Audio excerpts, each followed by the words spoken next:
शरदिन्दुसुन्दररुचिश्चेतसि सा मे गिरां देवी अपहृत्यतमः सन्ततमर्थानखिलां प्रकाशयतु। तृतीय परिच्छेदस्य आरम्भे एव वयं रसस्य लक्षणं पठितवन्तः। विभावेनानुभावेन व्यक्तः संचारिणा तथा रसतामेति रत्यादि साई भावः सचेतसाम्। विभावेन अनुभावेन संचारिणा तथा संचारिणा, विभाव से, अनुभाव से और व्यभिचारी भाव से या संचारी भाव से रत्यादि स्थायी भावः व्यक्तः सचेतसा, सर्वयों के जो रत्यादि स्थायी भाव अभिव्यक्त होता है उसे ही हम क्या कहते हैं? रस कहते हैं। इति रसस्य लक्षणं वयं तृतीय परिच्छेदस्य आदौ एव पठितवन्तः। तत्र एकं पदमागतं विभावः इति। तर्हि विभावः कः भवति? विभाव किसे कहते हैं? तदत्र लिखितमस्ति। रत्याद्युद्बोधका लोके विभावाः काव्यनाट्ययोः। रत्याद्युद्बोधकाः, रति आदि के जो उद्बोधक होते हैं लोक में, लोके रत्याद्युद्बोधकाः रति आदि, आदि का मतलब सभी स्थायी भाव ले लीजिएगा। रति हासश्च शोकश्च क्रोधोत्साहो भयम तथा इत्यादि। तो जितने भी ये रति आदि हैं स्थायी भाव, उनके लोक में जो उद्बोधक हैं, प्रादुर्भाव करने वाले हैं, काव्य नाट्ययोः, काव्य और नाटक में उनको हम क्या कहते हैं? विभाव। स्पष्टम? विभावस्य लक्षणम् अत्र लिखितमस्ति। विभाव किसे कहते हैं? रति आदि के जो उद्बोधक, मैंने आपको एक उदाहरण बताया था कि जिस प्रकार से दूध को दही बनाने का काम कौन करता है? जामन। उसी प्रकार स्थायी भाव को रस बनाने का काम कौन करता है? विभाव, अनुभाव, व्यभिचारी। तो विभाव अर्थात कारणम, अनुभाव अर्थात कार्यम, संचारी भाव अर्थात सहकारी कारण। लोक में जो कारण होता है काव्य और नाटक में, उसको विभाव कहते हैं। लोक में जो कार्य होता है काव्य और नाट्य जगत में, उसको अनुभाव कहते हैं। और लोक में जिसको हम सहकारी कारण बोलते हैं काव्य नाट्य जगत में, उसको हम संचारी भाव कहते हैं। ठीक है? इसलिए यहाँ पर एक और परिभाषा भी दी है, विभाव्यन्ते इति विभावः, है ना? जो विभावित होते हैं उन्हें हम विभाव कहते हैं। कैसे? उसी की एक पंक्ति को नीचे छोड़ करके देखें। विभाव्यन्ते आस्वादांकुर प्रादुर्भाव योग्याः क्रियन्ते सामाजिक रत्यादि भावा एभिः इति विभावा उच्यन्ते। अर्थात सामाजिक रत्यादि भावा, सामाजिकगत, सामाजिकों में होने वाले जो रत्यादि भाव हैं, वे भाव आस्वादांकुर प्रादुर्भाव योग्याः क्रियन्ते एभिः। एभिः नाम विभावैः, विभावों के द्वारा अथवा जिसके द्वारा सामाजिकों के हृदय में स्थित रत्यादि भाव आस्वादांकुर, रस रूपी अंकुर को प्रादुर्भाव करने योग्य बनाते हैं, उसे हम क्या कहते हैं? विभाव। तो विभाव की परिभाषा आपको ये दोनों याद रखनी है। विभावः कः? रत्याद्युद्बोधका लोके विभावा काव्यनाट्ययोः। एक तो ये परिभाषा, इसको अंडरलाइन कर दीजिएगा।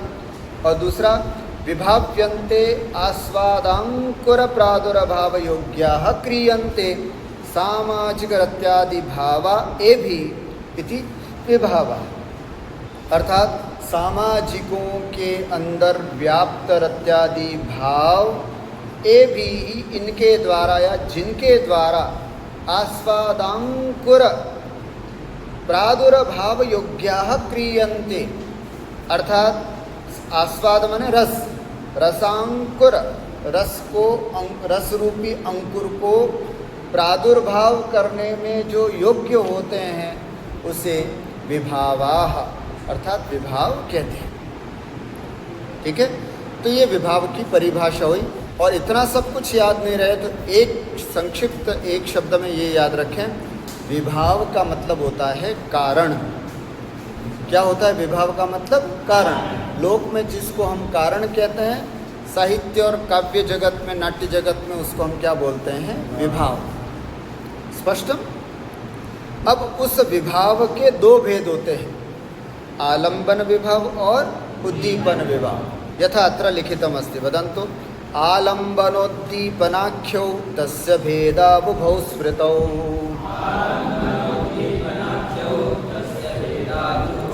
तस्य विभावस्य उभौ भेदौ स्मृतौ, दो भेद कहे गए हैं। कौन कौन से? आलंबनोद्दीपनाख्यौ, है ना, आलंबनाख्यः उद्दीपनाख्यश्च। आलंबन नाम का और उद्दीपन नाम का ये दो भेद उस विभाव के होते हैं। अर्थात विभाव दो प्रकार का, आलंबन विभाव और उद्दीपन विभाव। अब उसमें आलंबन विभाव क्या होता है ना, उस टॉपिक को हम यहाँ पर पढ़ने जा रहे हैं। बोलिए। आलंबनम नायकादिस्तमालंब्य रसोद्गमात्।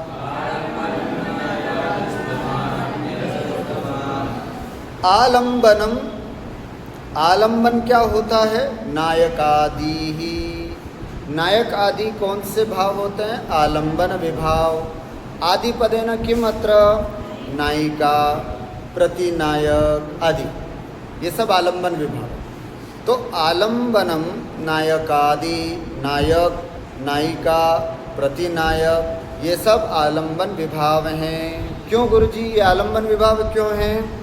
तमालंब्य रसोद्गमात्, तम नायकादिम आलंब्य, आलंबन लेकर के ही रसोद्गमात्, अर्थात रस का प्रादुर्भाव होता है। रस के प्रादुर्भाव में जो आलंबन होते हैं वो आलंबन विभाव, रस के प्रादुर्भाव में जो उद्दीपक होते हैं वो उद्दीपन विभाव। समझ में आ गया ना? तो आलंबन और उद्दीपन। आलंबन का मतलब है एक आश्रय विशेष, जिस आश्रय से, जैसे छिपकली को देख करके डर लगता है तो छिपकली आलंबन। नायक अथवा नायिका को देख करके प्रेम जगता है तो नायक नायिका आलंबन। शत्रु को देख करके उत्साह जगता है तो शत्रु आलंबन। अपने किसी इष्ट व्यक्ति को मृत पा करके रोना आता है तो वो मृत शरीर आलंबन। किसी घृणित पदार्थ को देख करके ग्लानि आती है तो घृणित पदार्थ आलंबन। जिससे आपका रस उद्दीप्त हो, जिसका आलंबन लेकर के, जिसका आश्रय लेकर के रस उद्दीप्त होता है उसको आलंबन विभाव। सिंपल सा, कोई ज़्यादा बहुत बड़ी कठिन बात नहीं बता रहे। आलंबन विभाव किसे कहते हैं? कि जिसके आलंबन से रस प्रादुर्भूत होता है, रस उत्पन्न होता है, वो आलंबन विभाव। ठीक हो गया? तो ऐसे श्रृंगार रस के आलंबन विभाव कौन है? नायक, नायिका आदि। ठीक है, तो यही बता रहे हैं। क्यों? क्योंकि रसोद्गमात्, तम आलंब्य रसोद्गमात्, उनका आश्रय, नायिका आदि का आश्रय लेकर के ही रसोद्गमात्, रस की उत्पत्ति होती है, इसलिए वो आलंबन विभाव कहलाते हैं। अस्तु, अस्माकं प्रश्नः अस्ति नायकः कः? नायिका का, नायक क्या होते हैं? मतलब आलंबन विभाव में जब आते हैं अपन तो नायक क्या होता है, नायक कितने प्रकार के होते हैं, ये आपका पाठ्यक्रम का टॉपिक है, ये विषय है, ये पाठ्यक्रम का विषय बिंदु है। तस्मिन् विषये वयं पठामः, किन्तु एतस्य भूमिकार्थम् अहम् एतत् सर्वम् उक्तवान्। रस का स्वरूप, विभाव, अनुभाव और व्यभिचारी भाव से स्थायी भाव जो व्यक्त होता है वो रस कहलाता है। विभाव क्या होता है? तो विभाव बताया, रत्याद्युद्बोधकाः लोके विभावाः काव्य नाट्यो। रत्यादि के उद्बोधक जो होते हैं उसको हम विभाव कहते हैं। वो विभाव दो प्रकार का होता है, आलम्बन विभाव और उद्दीपन विभाव। आलम्बन विभाव क्या होता है? जैसे नायक, नायिका, प्रतिनायक आदि। आइए अब हम समझते नायक क्या होता है। इतना नायक को समझने के लिए पूरी भूमिका थी। अब हम नायक को यहाँ समझते हैं। शिष्यः पृच्छति गुरुजी नायकः कः? तर्हि अत्र सर्वादौ नायकस्य सामान्यं लक्षणं लिखितमस्ति। एक सामान्य नायक का लक्षण कैसा होता है वो यहाँ पर बताया गया। पश्यन्तु वदन्तु च। त्यागी कृति कुलीना सुश्रीको रूपयौवनोत्साही।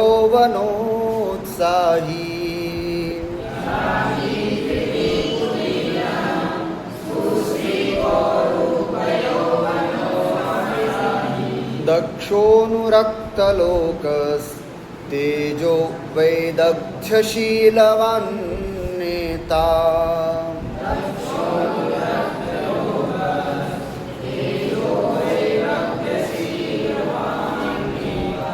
नेता, नेता इत्युक्ते नायक। नायक का ही पर्यायवाची शब्द होता है नेय, है ना। नयति इति नेता अथवा नयति इति नायक। जो अपने अनुसार सबको लेकर के चले उसको बोलते हैं नेता अथवा नायक। नायकस्य लक्षणम किम, कैसा होता है नायक?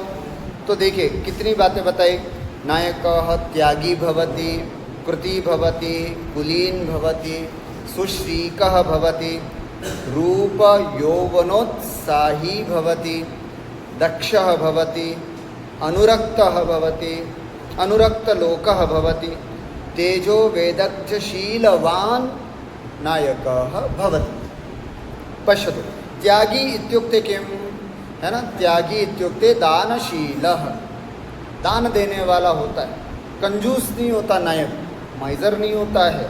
जब भी कुछ देने की बात आती है, दान हमेशा उदार मन से देने का सामर्थ्य जो रखता है, ऐसा त्यागी होता है। सबसे पहला गुण है त्यागी नायक का। अच्छे व्यक्ति जो नायक होते हैं वे त्यागी होते हैं। आप सब अपने आप को अगर नायक समझ रहे हो तो ये गुण अपने आप में हैं कि नहीं ये भी देखना। अगर हैं तो समझना आप भी नायक, नहीं तो बन सकते हो। अभी नहीं हो तो कोई दिक्कत नहीं, आगे बन सकते हो, है ना। और अगर नहीं हैं तो ये गुण आने चाहिए। नायक कैसा होना चाहिए? त्यागी। दूसरा कृति, कृति का मतलब होता है विद्वान, ज्ञानी, कुशल। कुलीनाः, कुलीन माने उच्च कुलोत्पन्नः, उच्च कुल में उत्पन्न हुआ होना चाहिए नायक, साधु। उसके बाद है सुश्रीकः, अर्थात संपत्ति संपन्नः, अच्छा पैसे वाला होना चाहिए। गरीब आदमी नायक नहीं हो सकता, है ना। हाँ, गरीब आदमी नायक नहीं हो। सुश्रीकः संपत्ति संपन्नः, संपत्ति से संपन्न हो। रूप यौवनोत्साही, रूप नाम सौंदर्य, यौवन नाम तारुण्य, उत्साही उत्साह, जिसमें रूप भी हो, यौवन भी हो और उत्साही भी हो। तीनों चीज़ें बताइए। सुंदर भी होना चाहिए नायक। अगर नायक सुंदर नहीं होगा तो कोई भी व्यक्ति 3 घंटे बैठ करके उसको देखना नहीं चाहेगा। सुंदर होना चाहिए नायक, तो आपकी आंखें उस पर टिकी रह सकती, नहीं तो नहीं टिकी रह सकती। तो इसलिए रूपवान। दूसरा यौवन होना चाहिए, युवा होना चाहिए। अगर आज कहीं 70-80 साल के व्यक्ति को नायक बना करके उतारा जाए तो आपको उचित नहीं लगेगा। अरे यार 55 साल का हो गया सलमान खान, अब अगर हीरो बन के आएगा तो मज़ा नहीं आता। 70 साल का हो गया शाहरुख खान, अब अगर हीरो बन के आएगा तो पसंद नहीं, है ना। यौवन नहीं है, अब उस तरह का यौवन नहीं है। अमिताभ बच्चन अगर अब कहीं नायक बन करके आए तो उचित नहीं लगता, अनौचित्य गुण हो जाता उसमें। यौवन होना चाहिए, ऐसा व्यक्ति ही नायक हो सकता। और दूसरा उत्साही, यौवन होगा तभी तो उत्साह आएगा। तो उत्साही भी होना चाहिए, हर कार्य को करने में एकदम तत्पर होना चाहिए। अस्तु। दक्षः, दक्षः का मतलब होता है, नीचे वृत्ति में भी लिखा है, दक्षः इत्युक्ते किम, क्षिप्रकारी। क्षिप्र माने त्वरा, शीघ्र, शीघ्र काम करने वाला होना चाहिए, दक्ष। अनुरक्त लोकः अर्थात अनुरक्ताः लोकाः यस्मिन् सह अनुरक्त लोकः, जिस पर लोग जो है वो अनुरक्त हों, जिसको लोग पसंद करते हों, जिसको लोग पर्दे पर या मंच पर देखना चाहते हों, ऐसा नायक होना चाहिए। और वो कैसे हो सकता है? अगर ऊपर वाले सभी गुण होंगे तो वो निश्चित रूप से बहुत अच्छा नायक ही होगा। अनुरक्त लोक, अथवा ये कह सकते ये सब चीज़ें तो हैं, लेकिन है ना, ऑडियंस उस पर अनुरक्त ही नहीं है, उसको पसंद ही नहीं करती है, उसको देखना भी नहीं चाहती है, तो फिर वो भी नायक सही नहीं हो सकता। अनुरक्त लोक। और एक साथ तीन बातें और बता रहे हैं, क्या? तेजो वैदग्ध्यशीलवान नेता। क्या कहा? एक तो उसमें तेज होना चाहिए। तेज का मतलब क्या? कि अपनी निंदा को सहन नहीं करने वाला, है ना, अन्यकृत निंदाद्य सहिष्णुता, दूसरे के द्वारा की गई निंदा को सहन नहीं करे। तेज, तेजस्वी होना चाहिए। सामने वाला आया और बुराई करके चला गया आपकी, आपके परिवार की, आपकी प्रियतमा की, और आप चुपचाप बैठे, अरे छोड़ो यार, बेचारे को माफ़ कर दिया, ऐसा नहीं। तेज, तेजस्वी होना चाहिए, तेज गुण से संपन्न होना चाहिए, दूसरे के द्वारा की गई निंदा, बुराई, अपमान को सहन नहीं करने वाला होना चाहिए, तेज। दूसरा वैदग्ध्य। वैदग्ध्य का मतलब है नैपुण्यम, है ना, कुशल, काम को करने में बहुत तरीका वाला होना चाहिए। वैदग्ध्य, कुशल होना चाहिए, बुद्धिमान होना चाहिए, है ना, वैदग्ध्य। और सबसे बड़ी एक और बात आई है जो उस नायक के लिए बहुत महत्वपूर्ण होती है, वो है शीलवान, है ना। शीलवान माने अच्छे स्वभाव वाला होना चाहिए। अगर नायक का स्वभाव अच्छा नहीं है तो कोई भी उसको नहीं पसंद करता। काम भले ही कैसे भी करता हो, किंतु स्वभाव अच्छा होना चाहिए। स्वभाव अच्छे होने का मतलब शीलवान होना चाहिए। अगर मन में एक को चाहा तो बस एक को ही चाहने वाला होना चाहिए। सबके साथ अच्छा व्यवहार करने वाला होना चाहिए, बड़ों की रिस्पेक्ट करने वाला होना चाहिए, है ना, प्राणियों के प्रति दया करने वाला होना चाहिए। ये स्वभाव, ऐसे स्वभाव वाला नायक होता है तो सब लोग उसको पसंद करते हैं। अस्तु, एक बार देखें, त्यागी, कृति, कुलीन, सुश्रीका, रूपवान, यौवनवान, उत्साही, दक्ष, अनुरक्त, अनुरक्त लोक, पूरा एक है, अनुरक्त लोक, तेजस्वी, वैदग्ध्यवान और शीलवान नेता, ऐसा नायक या नेता होता है। दक्ष का मतलब क्या होता है? क्षिप्रकारी। शीलवान बोला है गुरुजी आपने, तो शीलवान का मतलब क्या होता है? शील का मतलब क्या है? सद्वृत्तम, अच्छे व्यवहार वाला होना चाहिए, बड़ों के साथ, छोटों के साथ, अपनों के साथ, परायों के साथ, सम्मानियों के साथ, सेवकों के साथ कैसा व्यवहार होता है इस बात को जानने वाला होना चाहिए। सद्वृत्त, है ना, सद्वृत्तम शीलम, है ना, शीलम अस्ति अस्मिन इति शीलवान। शील है जिसके अंदर, शील का मतलब है अच्छा व्यवहार, अच्छे व्यवहार वाला होना चाहिए। एवं आदिभिर एवं आदि गुण संपन्नो नेता नायको भवति, इस प्रकार के गुणों से युक्त नेता अथवा नायक होता है। अस्तु आचार्याः वयं नायकस्य लक्षणं तु ज्ञातवन्तः, अर्थात एतादृशाः गुणाः यस्मिन् अस्ति सः नायकः भवति। अग्रे किं नायकस्य भेदाः अपि भवन्ति वा? नायक के भेद भी होते हैं। आम, कति भेदाः भवन्ति? चत्वारः, नायकस्य चत्वारः भेदाः भवन्ति। के सन्ति? कौन कौन से हैं? वदन्तु। धीरो दत्तो धीरोद्धतः, तथा धीरललितश्च, धीर प्रशांत इत्यय मुक्तः प्रथमश्चतुर्भेद चतुर्भेदः है ना उक्तः इत्ययं प्रथमः चतुर्भेदः उक्तः। इस प्रकार से सबसे पहले नायक 4 प्रकार का होता है, ये बात कही जाती। चतुर्भेदः उक्तः, 4 भेद वाला होता है। नायक के 4 भेद कौन कौन से हैं? धीरोदात्तः 1, धीरोद्धतः 2, धीर ललितः 3, धीर प्रशांतः 4 प्रकार का नायक होता है। स्पष्टम है ना? धीरो पुनः वदन्तु। धीरोदात्तः, धीरोद्धतः, धीर ललितः, धीर प्रशांतः एवं 4 भेदाः सन्ति। 4 भेद नायक के होते हैं। क्या मतलब गुरुजी?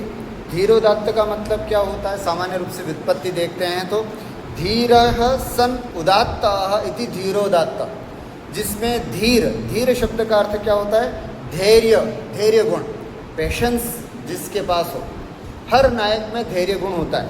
इसलिए देखो आप सबके साथ धीर शब्द लगा है, सबके साथ धीर लगा हुआ है ना। तो धीरोदात्त धैर्य गुण से युक्त भी है और उदात्त भी है, श्रेष्ठ भी है, उसको बोलते हैं धीरोदात्त, है ना। जो जिसमें धैर्य गुण भी है और श्रेष्ठता भी है, ऐसा जो नायक होता है उसको बोलते हैं धीरोदात्त। धीरोद्धतः क्या मतलब? धीरश्च सन उद्धतः सन, अर्थात धीर भी है, धैर्यवान भी है, लेकिन उद्धत है। उद्धत का मतलब क्या होता है ना? उद्धत का मतलब है थोड़ा क्रुद्ध स्वभावी का है, क्रोध स्वभावी का है, अविनीत है ना। अविनीत है, जैसे भीम सबके सामने झुकता नहीं था, भीम अविनीत था। तो इसलिए अविनीत भी होना चाहिए, मतलब होता है धीरोद्धत में, धैर्य भी है और अविनीत भी होता है, ऐसा धीरोद्धत।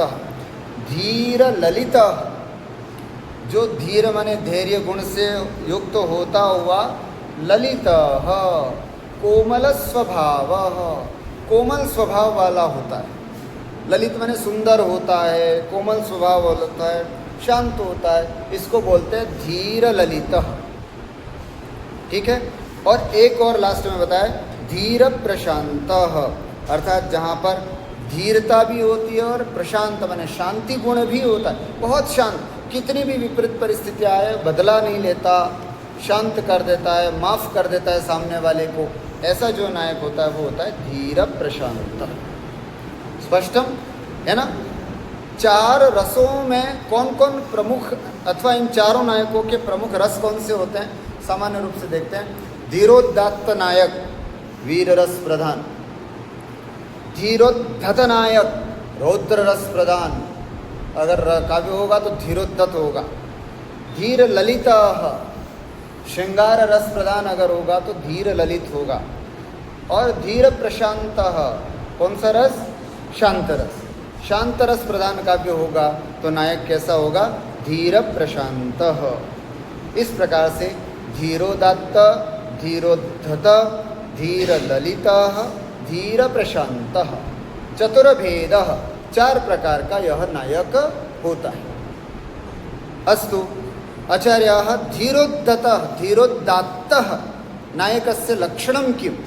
2 नंबर में भी परीक्षा में आता है और वैसे भी बड़े में भी आ सकता है ये, इसलिए ये लक्षण आपको याद होना चाहिए। कैसा होता है धीरोदात्त नायक? आप राम की छवि अपने दिमाग में बिठा के रखो, युधिष्ठिर की छवि अपने दिमाग में बिठा के रखो, और उसके बाद इसका लक्षण हम करते हैं तो आपको बिल्कुल घटित हो जाएगा। अच्छा, धीरोदात्त नायक ऐसा होता है। कैसा होता है? उच्चारण करके देखते हैं। अविकथनः क्षमावान् अति गंभीरो महासत्व,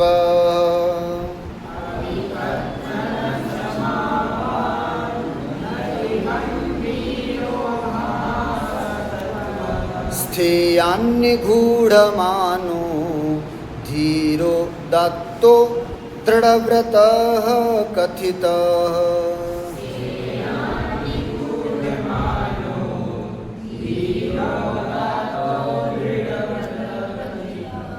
है ना, धीरोदात्तः कथितः। धीरोदात्त नायक ऐसा कहा गया है। क्या क्या विशेषताएं हैं धीरोदात्त नायक की? पुनरेकवारं वदामि। धीरोदात्त नायकः इत्युक्ते रामः। धीरोदात्त नायकः इत्युक्ते है ना रामः, युधिष्ठिरः इत्यादि। तर्हि तेषां छविः मनसि निधाय अस्य लक्षणं पठन्तु। तर्हि सरलतया भवन्तः अवगन्तुं शक्नुवन्ति।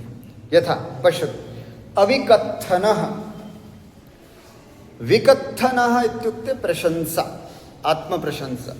अविकत्थनः माने जिसमें आत्मप्रशंसा नहीं होती, आत्मप्रशंसा आत्मश्लाघा रहितः। कभी भी धीरोदात्त नायक अपनी आत्मप्रशंसा नहीं करता, खुद की तारीफें नहीं करता। ऐसा होता है धीरोदात्त नायक। आपने कभी राम को देखा? मैं राम हूँ, पता है मैंने कितने साल तो वनवास में काटे, और उसके बाद भी पता है कैकेयी को माफ़ी कर दिया था मैंने। कभी ऐसा सुना राम के मुख से? और रावण को तो मैंने ऐसे चुटकियों में मार दिया था, और ये हनुमान विभीषण तो सब मेरे पीछे पीछे, मैं इतना बड़ा। कभी सुना कभी राम के मुख से? अविकत्थन। क्यों नहीं सुना? क्योंकि वो अविकत्थन है ना, आत्मप्रशंसा। इतने बड़े बड़े काम किए, बताओ राम ने जितना बड़ा बड़ा काम किया है बराबर उनके कोई भी नहीं, लेकिन कभी भी उनके मुख से कोई तारीफ सुनी अपन ने? कभी नहीं। और हम और आप कैसे होते हैं? थोड़ा सा भी कुछ काम करते तो ओहो साहब, प्रशंसा करते हुए नहीं थकते साहब, हम तो ऐसे हैं ना, हम ऐसे हैं ना, हम वैसे हैं ना, इस तरह से। इसका मतलब धीरोदात्तता नहीं है।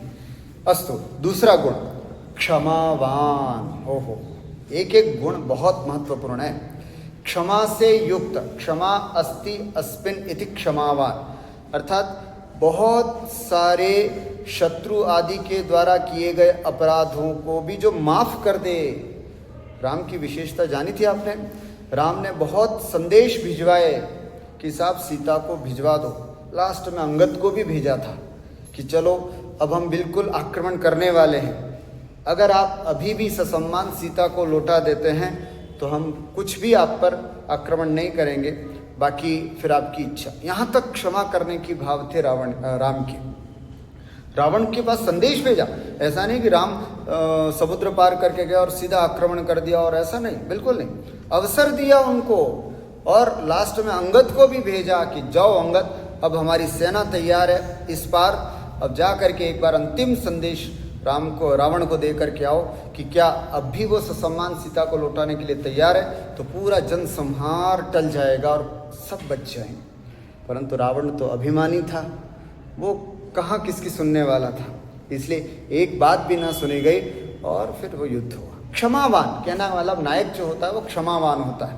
युधिष्ठिर में भी यही स्थिति थी, है ना। युधिष्ठिर में भी कौरव ने क्या नहीं किया उनके साथ? जुआ खेला, चीटिंग की, पत्नी का चीरहरण कर लिया, सबको वनवास दे दिया, सब कुछ कर लिया, तब भी दुर्योधन को माफ करने के लिए तैयार थे। तभी तो श्री कृष्ण को शांति दूत दे करके भेजा था कि भाई 5 गांव दे दे, फ्री हो, क्यों टेंशन ले रहे हो, क्यों झगड़ा करना है। तो जैसे रामायण में अंगद को भेजा था, वैसे इधर युधिष्ठिर ने किसको भेजा था? श्री कृष्ण को, कि 5 गांव दे दो, कुछ नहीं चाहिए, हम 5 भाई एक एक गांव लेकर के बैठ जाएंगे और कोई युद्ध नहीं करेंगे। इतना क्षमावान होता है हमारा नायक, इसलिए क्षमावान। नहीं तो कितने अपकार किए थे, इन सबको भुलाने लायक ही नहीं होते, लेकिन उन्होंने माफ किया। अति गंभीरो, और तीसरा गुण है अति गंभीर, अत्यंत गंभीरता होती है ना, बहुत गंभीर, अधीर नहीं होते, अथवा हर छोटी छोटी बात में विचलित नहीं होते, अत्यंत गंभीर। गंभीर का मतलब कैसे?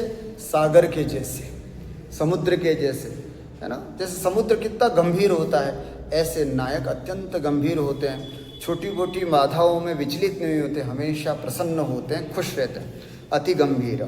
उसके बाद आता है महासत्वः, अर्थात हर्ष शोकादौ अनभिभूतः, हर्ष में ज़्यादा खुश नहीं होते और शोक में ज़्यादा दुखी नहीं होते, महासत्व, ऐसे महान विकारों से जो रहित होते हैं, ऐसे महासत्व। आगे स्थेयान, स्थेयान माने स्थिर, स्थिर होते हैं। स्थिर का मतलब है कि अगर उन्होंने कोई प्रतिज्ञा की है तो उस पर अड़े रहेंगे, अगर किसी को उन्होंने वादा किया है तो उस पर टिक करके रहेंगे। अगर किसी को जैसे मान लीजिए बाली को राम ने वध करने का वादा किया था सुग्रीव को कि तुम्हें कल सूर्योदय पर तुम इस किष्किंधा के राजा बनोगे, बस कहा तो कहा, अब किसी भी तरह से बाली का मरण होना ही था। स्थेयान, स्थिर, जिस बात को बोलते हैं उस बात पर स्थिर रहते हैं, ऐसे नायक होते हैं। निगूढ़मानः, निगूढ़ः निगूढ़ेन विनयेन मानः, निगूढ़, निगूढ़ अलग शब्द है, मान अलग है। निगूढ़ः विनयेन आच्छादितः, जो विनय से युक्त हैं। मानः, जिनमें गर्व होता है, ऐसे।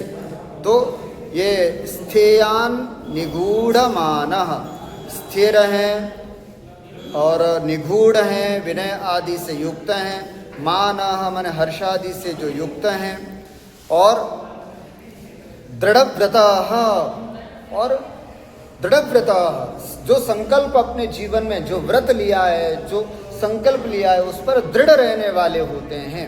ऐसे दृढ़व्रतः कथितः कहा गया है नायक को।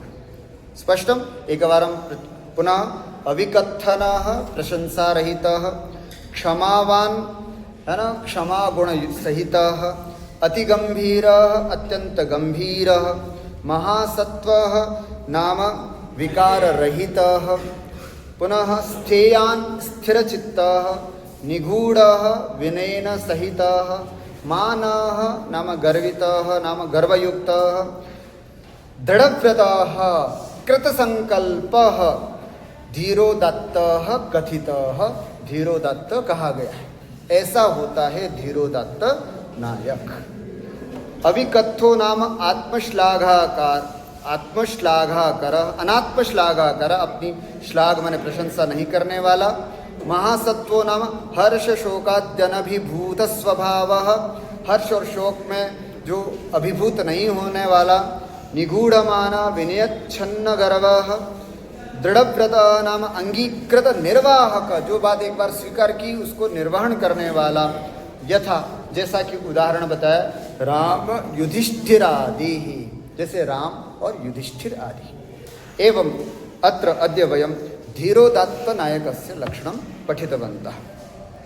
अग्रे धीरोद्धताः, धीरललिताः, धीरप्रशान्तनायकाः कीदृशाः भवन्ति, तेषां लक्षणम् अग्रिमकक्षायां वयं पठिष्यामः। अद्य एतावदेव उक्त्वा विरमामि।